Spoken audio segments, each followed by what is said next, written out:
All right. Well, before we get to discussing some new things, an update on some of the things we've been discussing again. We've given a lot of attention, possibly unwanted attention, to our favorite weasel, Colin Thomson of Kast Media, who owes people millions of dollars.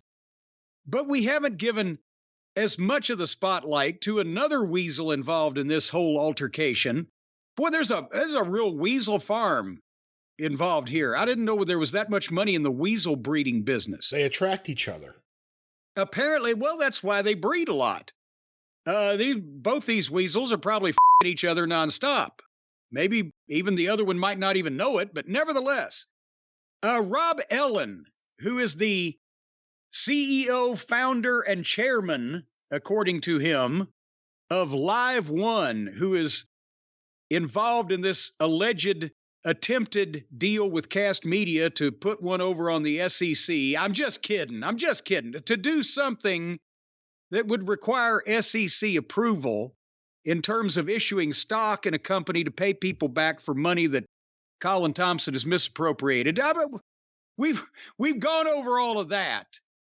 But Colin hadn't been speaking a lot lately, but Rob did recently out in public. Yeah, and to take a step back, because again, the last update we did on all this was going through some of the actual stories and press releases about this company, LiveOne. Rob Ellen, again, founder. It used to be a different name, and then when he bought Podcast One for a ridiculously inflated price, he changed it to LiveOne to match Podcast One. But we talked about them losing the judgment to Sound Exchange for almost $10 million, their declaration that they couldn't cover that bill, and that it would kill the company if they were forced to pay what they were supposed to pay. $10 million. We talked about all these potential content acquisitions for pure stock, no cash, just stock, and in some cases stock in pre-IPO in the new company of Podcast One being spun off. Real shady guy. I think we could say, from our opinion, a very shady guy. From my opinion, just a complete fucking mook, this guy. And we have an interview he just did with the Podcast Business Journal, and a lot of listeners, surprisingly, sent this in. The editor, James Cridlin, spoke with Rob about everything going on around LiveOne, Podcast One, and of course, the Kast Media acquisition. And we're not going to read this whole thing because he's a person who loves to talk without saying a lot.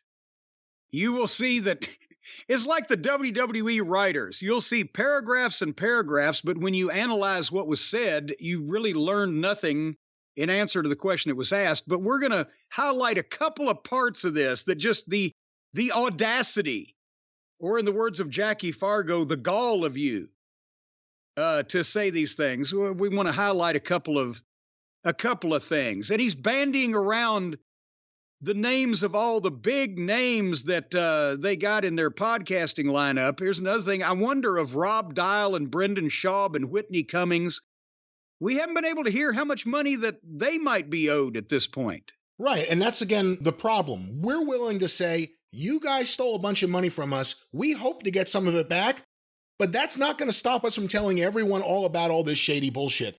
A lot of other people are going the other route, which is we're owed a considerable amount of money. The only chance we have of getting any of it is being strong-armed into this deal with Podcast One, which is exactly what this is. You will get no money, and Colin will go bankrupt unless you take this horrible deal with us in exchange for some of the cash, as well as new terms, a new split. You have to have our inept team involved with your show now, and also, we want you to accept pre-IPO stock that you can't sell. You have to hold on to this stock until we tell you can sell it, and it may be worth nothing by that time. Hey, Brian, I owe you a bunch of money, but look, here's a box of bubblegum wrappers. Now, if you'll just hold on to this for a few years, then I'll tell you when it's worth the money that I owe you, but I'm paying you back. Here you go. Yeah, and let's be straight, too. Rob Ellen doesn't owe us any money. LiveOne doesn't owe us any money. They may be responsible for some money going forward for interfering in this whole thing, but as of this very second, they owe us nothing. Colin Thomson and Kast Media owe us money. Colin Thomson is Kast Media. Everyone else is gone. It's one person who has obviously been pretending to be some kind of great creative executive, and he's a complete talentless boob. because all of his employees have either quit, are suing him in a class action lawsuit, or have moved on because they need to support themselves and their families. So, yeah, he's lost his whole staff. That's right. And again, we want to find out exactly how long this relationship with him and Rob Ellen has been going on, because Colin Thomson owed a lot of shows, if not every single show he had, a lot of money. And instead of explaining himself, instead of being honest about the situation, instead of saying, don't advertise the sponsors anymore because I can't pay you for any of the work you've done, let alone any future work, instead of doing any of that, he concocted a bullshit deal with LiveOne and Podcast One, where they would give him a job, even though he's proven himself to be a complete and utter yutz. They're going to give him a job, and the shows that have been ripped off, that have had money stolen from them, that have had funds misappropriated from them, those shows will be forced to enter a deal with this bullshit podcast company that has the worst reputation. Everyone in wrestling knows about this. Podcast One's a fucking joke. No one wants to be involved with them. And you have to if you want to get any of your money. Well, here's the thing also, Brian. The thing also is that Rob, he doesn't owe us any money. He owes other people money with all those judgments and the lawsuits they've lost and everything. Well, that's the other thing. But you have a guy who owes everyone money, and the guy who apparently tries to use some of that leverage to get deals. Who knows how long he was advising Colin Thomson? Hey, listen, stop paying these people. Again, I'm just presuming out loud. Stop paying these people. It'll cause them to need them to get this deal in order to get their money. This guy's made a history of that. This guy's company owes money all over the place. And all of a sudden, he's the one advising Colin. I wanted to make the point again that our sponsors, they paid. They don't owe us any money either. It was the money that they paid to Colin Thomson that mysteriously flew away when it was in his possession. And they didn't know that these things were going on, not only with our show, but with other shows, until we informed them of that. And then all of our sponsors, as people who are listening over the past few weeks will know, have come right back to us because they wanted to be on this program. They weren't paying Colin Thomson for advertising. They were paying us. Right. And Colin's someone who has tried to present himself as being some sort of expert in getting audio content on YouTube. Go look at his YouTube numbers for all of his programming. They don't do shit. This guy's a complete fraud. And you know what? You would think that if a couple of people like us, like you and me, for example, if a couple of people like us were just out here on a platform like this with hundreds of thousands of listeners, just blurting shit out of our ass, just blatant untruths, just unfactual shit, stuff that couldn't be backed up by evidence and documentation. If somebody was doing that, you would think that the people that they were maligning would have a problem with it and try to do something about it. Read it. Yeah, nothing. Read it. And by the way, this segment, like every other segment in this series, has been legally cleared by Stephen P. New, our counsel. So if you got any problem, just call him directly, 888-692-8084. Ask for Stephen. But Rob Ellen... Oh, Jay, yeah, just let him know you're from Kast Media or Podcast or LiveOne. You'll definitely get him. So the noted mook, Rob Ellen, CEO, founder, and live chairman, or chairman, of LiveOne, did this interview with the podcast. He's a live chairman right now, but he may not hold that status too much longer. Again, there's a lot of fluff here. Here's the beginning. It actually begins with an answer, not a question. We acquired Podcast One, and we continue to acquire. As you saw with the acquisition that we announced of Kast Media, and now with Fantasy Guru. I think you're going to see more of those. You're going to see the podcast industry rolled up. There's going to be a real consolidation. I can easily see us buy 3 or 4 more podcast businesses in the very near future. With what? Yeah, with no money. Funds? With no money. This is such a scam. We're going to pay you with the stock pre-IPO, or we're going to pay you with the worthless stock of LiveOne as it currently is situated. They're going to roll things up. You're not Vince McMahon, Rob.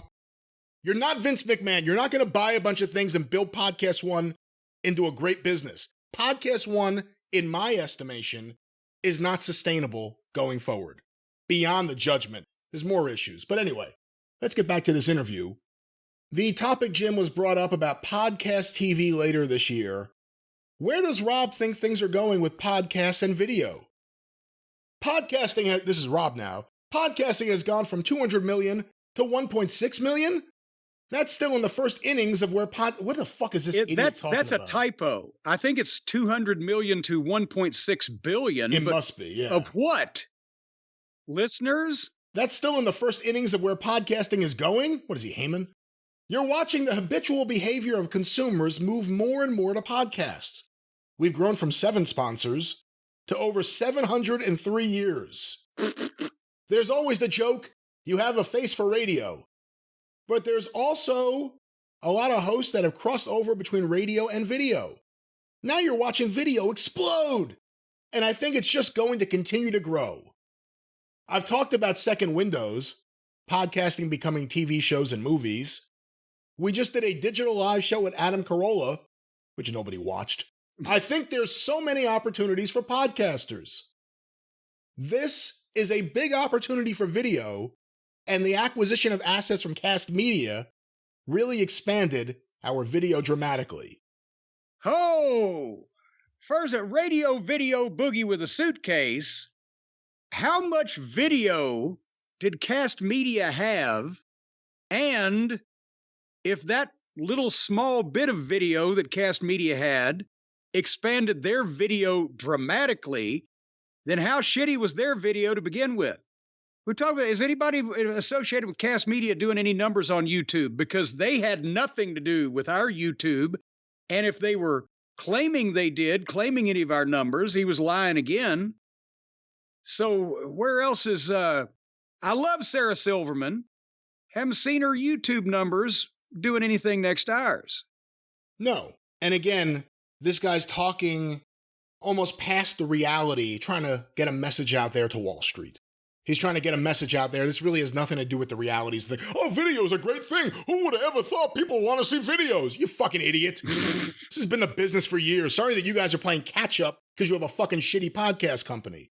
So the next question kind of leans us into the direction of how he feels about the acquisition of certain assets of Kast Media.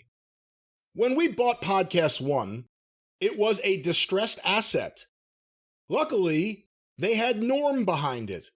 So they had unlimited money, and he could bail them out each time. Just so you know, Jim, Norm was the founder of Westwood One, which... Well, he's mentioned earlier in the article, Norm Pattis. That's right. He sold the company along with his partner to Rob Ellen. Norm has since died. Westwood One, for those of you outside the country who don't know, was one of the biggest radio syndicators out there. And there's a beautiful world that would have existed if they had sold their assets to Lorimar and DIR Broadcasting had stayed in business. But anyway, back to this here. But this is such an early stage for this industry. And Colin is a wonderful guy. He's super talented, but he got himself caught up in a rough situation where the banks pulled out. Venture capital pulled out. And there was no money left for these small companies unless you sold to Spotify or Apple. All those companies they bought were losing their shirt too. How come everybody was losing money but us? The only time we lost money was when Colin took off with it. Yeah, let's stop right there. Colin's in a bad situation. The banks and the venture capital pulled out. What did they do? Examine his books? What did they do? See that you generated all these millions of dollars in revenue? Where did that money go? Colin's in a bad situation because Colin doesn't know how to be an executive. Colin's in a bad situation because he misappropriated millions of dollars. Not because of the banks and the VC clowns. Anyway, so once again, Rob Ellen protecting Colin Thomson here. What's behind that? Oh, well, he says, so we stepped in and we said, hey, this guy put together one of the greatest lineups in podcasting. You got Rob Dial and Brendan Schaub and Whitney Cummings. It's just a massive lineup. And you got to give them a lot of credit. But you also got to help them, right? And we couldn't just step in and bail them out of the problem. We had to slowly try to fix as much as we could. So this is the part I love.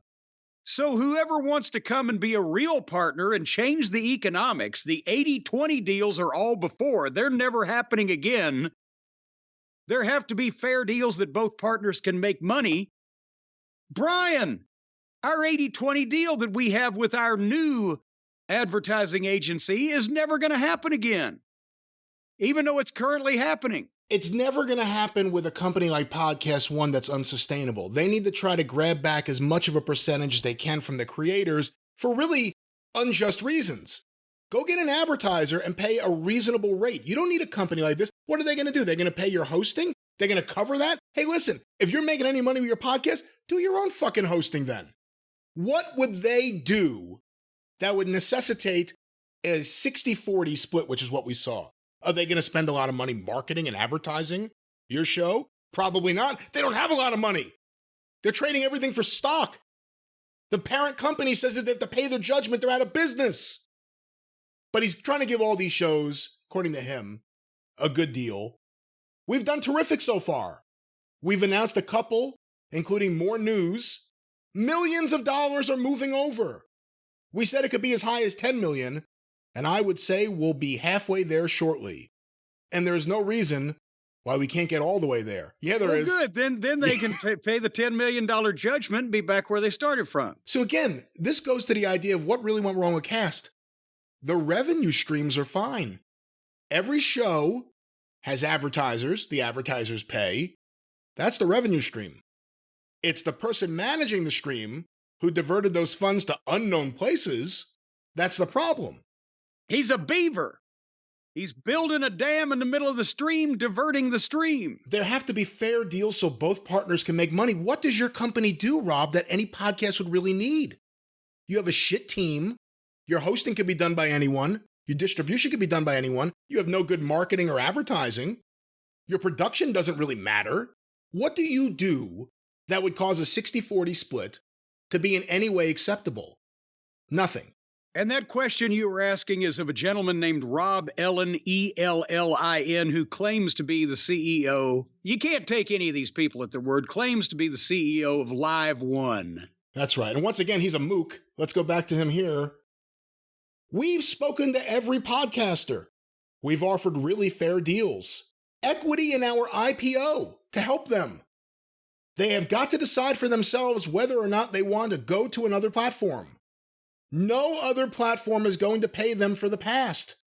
They're only going to work with them in the future. No, we know that, Rob. You're holding our money hostage. We get that. Well, no. We are working with Colin to hold our money hostage. We completely understand. We expect that if Joe down the street owes us money and won't pay us, that we could go to Bill across town and he'll pay it. No, we don't think that. We don't think another platform is going to pay the money that we are owed from this other guy. We thought he should have done it. That's right. Rob, we think you're a mook. If YouTube would allow cunt, we call you a cunt. Back to this. It has to be a win for everybody. I really hope more podcasters come over. Even if they just come over the distribution platform, they could get paid. Wait a minute, are we allowed to come over the distribution platform? It sounds messy. We'll all run it for them. We'll help you. And if you get to know us well, and you get to see what we do, nobody's going to leave. You're not going to be able to afford to. You're not going to see a small company that is more entwined and entrenched with their creators. We're a white glove, hands-on partnership. We're going to keep holding their hands and keep growing with them. Well, now I'm kind of insulted. The guy won't hold my hand till he puts a glove on? You do nothing. You do nothing. You can't create shows that people care about. You're not producing shows from scratch that people will care about. You can find things that work and try to latch onto their fucking revenue stream. That's all this is. You bring nothing to the table, Rob. You don't even bring cash. You don't even bring fucking cash. Pre-IPO stock in my bullshit company that I'm trying to fuck everyone over on.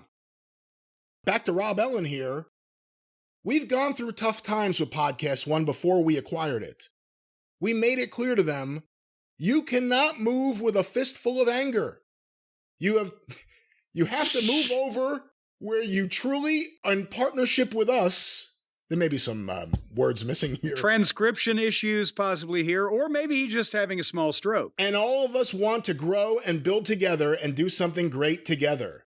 And even if we do something great together, we make history together. You're going to make your money back. Holy shit. It all comes back to you're not getting any of your money unless you have to work with me and my awful team. And then you'll make your money back. And by the way, how good is this team? They're hiring Colin Thomson. They're hiring the guy who blew millions of dollars. He had a company that was making multi-million dollars a year, every single year. It was a very simple thing they had to do. All that money disappeared. Somehow this guy's getting a life vest. And all of his shows are getting screwed. We're not, because we didn't have a contract. And also, we're willing to say, fuck you, we're going to do it our own way. And look at this. Look at the quotes from this mook. Would anyone want to work for this mook? Would anyone want to work for this mook company? I just have one question to ask you, Brian Last. Is mook a word that's going to get us kicked off of anything? No, not yet. Okay. So here's the next question. I'll let you read the question. I'll answer the question. Oh, so the acquisition is around shows. It's not around staff of Kast Media. It's around the shows and the creative. Because again, the original stuff we heard from them was that our Kast team was coming forward. The original press release about the weird sale of certain assets was about the team coming over. Here's Rob Ellen. We looked at all their assets. We don't want people to lose jobs. We want to try to help them. We're growing fast. Wait a minute. Let me just say one thing. You can read the next 3 paragraphs, but that is the last thing that he says to address the question that was asked about the staff of Kast Media. And then he starts talking about how they're growing and their revenue that they think this quarter and the blah, blah, blah. He doesn't talk about any of the people that worked for Kast or whether they still exist in the company or on this planet. There's a lot more fluff. It's just gaga. It's a lot more fluff here, a lot more him trying to build up his company. Even when in the emails that we read on the show, I said, Podcast One fucking sucks. No one wants to be involved with that shit company. Even then, he was like writing to you, we're worth $100 million. Where's the cash? Yeah, well, remember I said, well, if you're worth $100 million, you only owe us a couple $100,000. This guy's such a mook, and podcasting is his newest grift. And now he's trying to spin this off from his other company to be a stock, which I guess in a sense would be paying for all of this stuff that he's trying to do now, which in our estimation, based on everything we've learned, everything we've discovered, everything we have documented, includes trying to use his stock to compensate shows, including us, for fraud. Trying to use pre-IPO stock to repay people who had their money stolen because of fraud. That's Rob Ellen, the CEO of LiveOne. He's helping out Colin Thomson, CEO of Kast Media, who's responsible for millions of missing dollars. This stinks. These two people stink. I'm sure they smell like fucking fish. And I think... Don't insult fish. They didn't do anything to you. We need to do more each and every week to make sure more and more people know about this, know their names, know what they're up to, and know what they're all about. And that's what we're going to do. And if you buy stock or you have investments of any kind or you have investment brokers or whatever, tell them stay away from LiveOne or Podcast One until somebody wants to explain why they associate with people who commit malfeasance and misappropriation. Hey, I'll say another thing. In that email he wrote to you, remember when he tried to go around my back thinking that somehow that would work and go to you directly, he said he's been a partner with WWE for 40 plus years. We have a lot of people in the office listening to this show. If anyone remembers Rob Ellen doing any business with WWE 40 years ago, or 30 years ago, or 20 years ago, please or let us know. Last week. Or any of the involvement with him or any of his associated companies since then. Get in touch with us. Let us know. Let us know if he owes you money. I bet you he considers himself a partner of the WWE for however many years because he's sold their advertising to somebody else in the past or done something, and they wouldn't know him from Adam's house cat. Seriously. But he likes to talk. He obviously likes to talk like he's very important. Where is the person in the world who likes the brand Podcast One? Where is the person that gets excited if they see a Podcast One attached to a show? Oh my God, now it'll be good. It's the opposite. I'm sorry you spent $60 million buying this, but you're an asshole, and you've made a bunch of stupid decisions. And boy, once again, it's amazing how that people can just get on a platform like this one and just say these things without any rebuttal from somebody. Like you, Rob, you got my email address, obviously, or you, Colin, or anybody wants to say something to me personally, or Brian personally, but you can't, because we ain't lying. Because we don't give a shit and we're telling the truth about you and your fucking screwy business deals and whatever else you've done to all these other people that are not at liberty to comment on the situation. We're in the wrestling business. We don't give a shit. Fuck you. That's right. More to come. And if anyone involved in this, Rob Ellen or Colin Thomson or anyone beyond what we're saying on the air has a problem with it, let me know. Just let me know. Call us up. We'll put you on the show if you want to talk to people. I'll bring a camera crew over there and slap the shit out of you. Hey, wait a minute. That didn't work out the last time. Leave the camera crew out of it. Let's just do the slapping. We'll see what Steven says. All right.